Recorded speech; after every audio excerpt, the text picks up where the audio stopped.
Hello बच्चों, आज मैं आपको कुछ शिक्षण विधियां बताने वाली हूँ। उनके फाउंडर बताऊंगी और उनकी विशेषताएं क्या है ये बताऊंगी।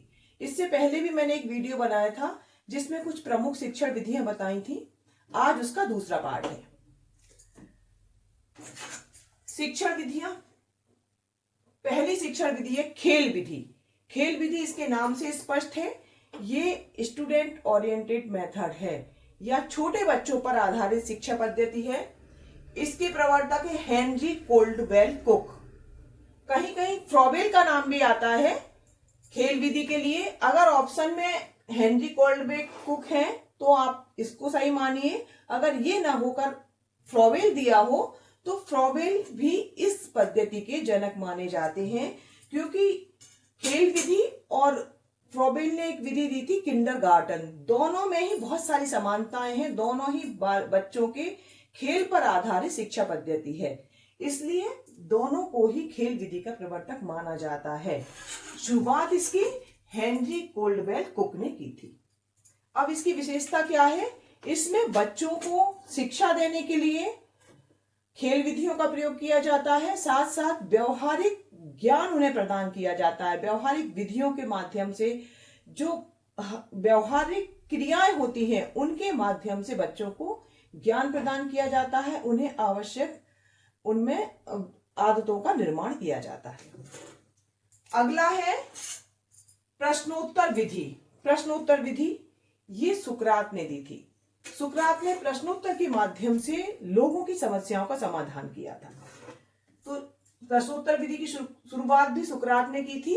साथ साथ में प्रश्नोत्तर विधि में वो समस्या समाधान करते थे, इसलिए समस्या समाधान विधि की शुरुआत भी सुकरात ने की थी। और समस्या समाधान कैसे करते थे? वो जटिल समस्याओं का छोटे छोटे पार्ट में उनका विश्लेषण करते थे। विश्लेषण विधि के माध्यम से समस्या समाधान करते थे, इसलिए सुकरात को प्रश्नोत्तर विधि और समस्या समाधान विधि दोनों का जनक माना जाता है। जो संश्लेषण विश्लेषण विधि है उसमें भी विश्लेषण विधि का प्रवर्तक सुकरात को ही माना जाता है, क्योंकि सुकरात ने अपनी शिक्षण पद्धति में उसे भी शामिल किया था। ठीक है, तो प्रश्नोत्तर विधि और समस्या समाधान विधि दोनों की शुरुआत सुकरात ने की थी। समस्या समाधान विधि में आगे चल के किलपैट्रिक ने इसे फॉलो किया था, इसलिए इस विधि को किलपैट्रिक की विधि भी माना जाता है, प्रॉब्लम सॉल्विंग मेथड को।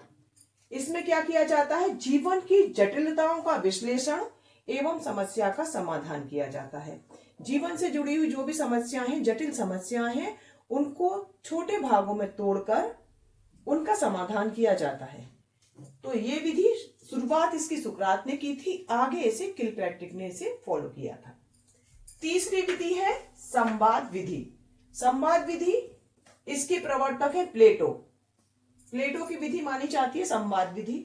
संवाद जैसे आप जानते हैं बातचीत करना, भाषण देना। तो संवाद के द्वारा इन्होंने जटिल समस्याओं का समाधान किया था। ये किसका तरीका है? ये प्लेटो की विधि है। प्लेटो ने संवाद के द्वारा समस्या को समाधान करना शुरू किया था। अगली विधि है बेसिक शिक्षा पद्धति। बेसिक शिक्षा पद्धति इसे हम नई तालीम के नाम से भी जानते हैं और बुनियादी शिक्षा के नाम से भी ये विधि जानी जाती है। इस विधि की शुरुआत की थी महात्मा गांधी जी ने। महात्मा गांधी जी ने इस विधि की शुरुआत की थी, जो कि बेसिक शिक्षा पद्धति के नाम से प्रसिद्ध है। इसमें क्या किया जाता है? इसमें गांधी जी ने शारीरिक श्रम और शिक्षा दोनों पर आधारित शिक्षा विधि बताई थी कि बालक को शिक्षा के साथ साथ में शारीरिक श्रम भी आवश्यक है, जिससे कि वो उसमें पढ़ाई के साथ साथ कोई ऐसा हुनर, कोई ऐसी कला विकसित हो जाए जिससे वो अपने रोजगार का साधन जिसे वो बना सके और उसकी आजीविका, उसकी जीविका आसानी से बन सके। इसलिए शिक्षा के साथ साथ में शारीरिक श्रम, परिश्रम, इसको भी गांधी जी ने महत्व दिया था। अगली शिक्षा पद्धति है प्रश्नावली विधि। देखिए, प्रश्नावली विधि पहले आपने प्रश्नोत्तर विधि पढ़ी थी। प्रश्नोत्तर विधि किसने शुरू की थी? सुकरात ने। और प्रश्नावली विधि के प्रवर्तक माने जाते हैं वुडवर्थ। लेकिन इसकी शुरुआत सुकरात के समय में ही हो गई थी। प्रश्न के प्रश्न उत्तर के माध्यम से समस्याओं का समाधान करना। वुडवर्थ ने भी प्रश्नावली विधि के माध्यम से ही समस्याओं का समाधान करना बताया था। तो ये शिक्षण पद्धति वुडवर्थ की मानी जाती है, लेकिन इसके फाउंडर शुरुआत में सुकरात ही थे। ठीक है, देखिए वुडवर्थ ने तो समस्या का समाधान बताया था किसी भी क्षेत्र में प्रश्नावली के माध्यम से। वो प्रश्नावली लिखित भी हो सकती है और मौखिक भी हो सकती है। आगे चलकर स्टैनली हॉल ने मनोविज्ञान में इसी प्रश्नावली का प्रयोग करके समस्या समाधान किया था। स्टैनली हॉल मनोविज्ञान में एक चर्चित नाम है। स्टैनली हॉल सभी जानते हैं, इनका बहुत योगदान है मनोविज्ञान के शिक्षण में। इसकी विशेषता क्या है? लिखित या मौखिक प्रश्नावली द्वारा व्यक्तित्व का अध्ययन किया जाता है। व्यक्तित्व के अध्ययन करने के लिए एक प्रश्नावली प्रदान की जाती है। उस व्यक्ति विशेष का जो समस्या है उससे संबंधित प्रश्न दिए जाते हैं, जिससे उसकी क्या समस्या है, उसे क्या प्रॉब्लम है, उस समस्या का समाधान किया जा सके। माध्यम क्या होता है? प्रश्नावली।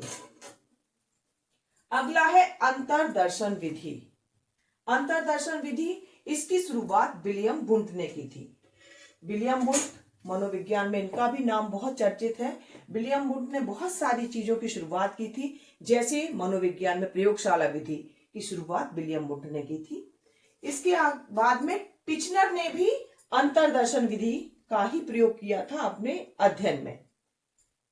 इसमें क्या किया जाता है? जैसा कि इसके नाम से स्पष्ट है, अंतर्दर्शन यानी जो भी व्यक्ति है वो अपने अंदर का मूल्यांकन करता है, अपने अनुभवों द्वारा, अपने ज्ञान द्वारा, अपनी भावनाओं और प्रक्रियाओं का निरीक्षण करता है, उसके आधार पर अपनी समस्याओं का समाधान स्वयं करता है। तो ये किसकी विधि मानी जाती है? अंतर्दर्शन, विलियम वुंट और टिचनर की।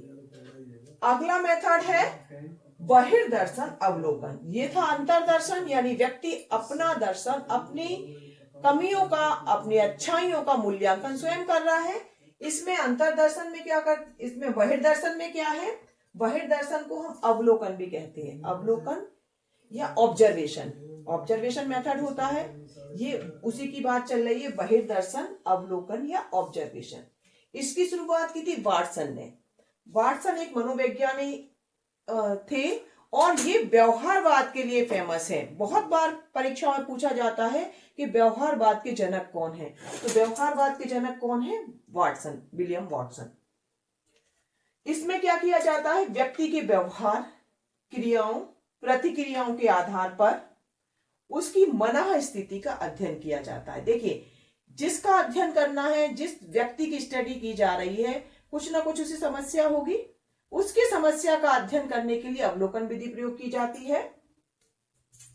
इसमें क्या किया जाता है? उस व्यक्ति के व्यवहार का, उसकी क्रियाओं का, उसका प्रतिक्रियाओं के आधार पर उसकी मनः स्थिति का अध्ययन किया जाता है, जिससे उसकी समस्या को दूर किया जा सके। आपने केस स्टडी में देखा होगा, केस स्टडी की जाती है, उसमें भी इसी विधि का प्रयोग किया जाता है, बहिर्दर्शन का, अवलोकन का। अगला मेथड है रेखीय अभिक्रमित अनुदेशन। इसे प्रोग्राम लर्निंग के नाम से भी जाना जाता है। इसके फाउंडर है बीएफ स्किनर। बीएफ स्किनर का ये मेथड माना जाता है। इस विधि में इसमें पाठ्य वस्तु के छोटे छोटे टुकड़े किए जाते हैं, उसे छोटे छोटे भागों में बांटकर उसे तार्किक क्रम में प्रस्तुत किया जाता है। तार्किक क्रम आप जानते हैं, सरल से लेके कठिन की ओर। पहले सरल प्रश्नों को रखा जाता है, छोटे प्रश्नों को रखा जाता है, उसके बाद में उनकी जटिलता का स्तर बढ़ाया जाता है। इस प्रकार से प्रश्नों को प्रस्तुत करते हैं तो बच्चा अपने ज्ञान के आधार पर, अपनी योग्यता के आधार पर, अपनी गति के आधार पर कंटेंट को सीखता जाता है।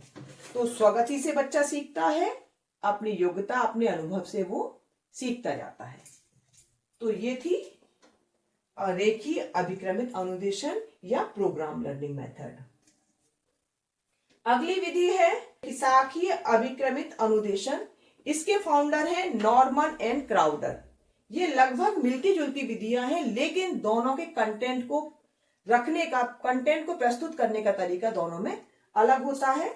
जैसे कि अभी आपने रेखीय पढ़ा था, इसमें छोटे छोटे भागों में बांटते हैं कंटेंट को और फिर उसे तार्किक क्रम में प्रस्तुत करते हैं, जबकि साखी में करते हैं, साखी अनुदेशन में विषय वस्तु को छोटी छोटी श्रृंखलाओं में विभाजित किया जाता है। अधिगमकर्ता जो भी स्टूडेंट है वो उनको पढ़ेगा, कंटेंट की श्रृंखलाएं दी जाती हैं, चेन बनी हुई होती है, उन पदों को वो पढ़ता है और सही गलत का उत्तर खुद ही प्राप्त कर लेता है। अगर व्यक्ति को, किसी भी बालक को अपनी क्रिया की तुरंत प्रतिक्रिया मिल जाती है तो उसको सीखने में, उस कंटेंट को सीखने में, उसको ज्ञान प्राप्त करने में और ज्यादा मोटिवेशन मिलता है।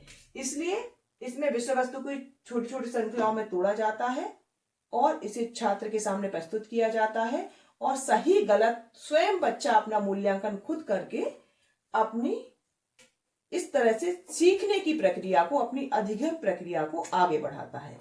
तो बच्चों, ये कुछ शिक्षण विधियां थी जिनका प्रयोग शिक्षण में किया जाता है और ये ऐसी शिक्षण विधियां हैं जो किसी भी एग्जाम में अक्सर पूछी जाती हैं।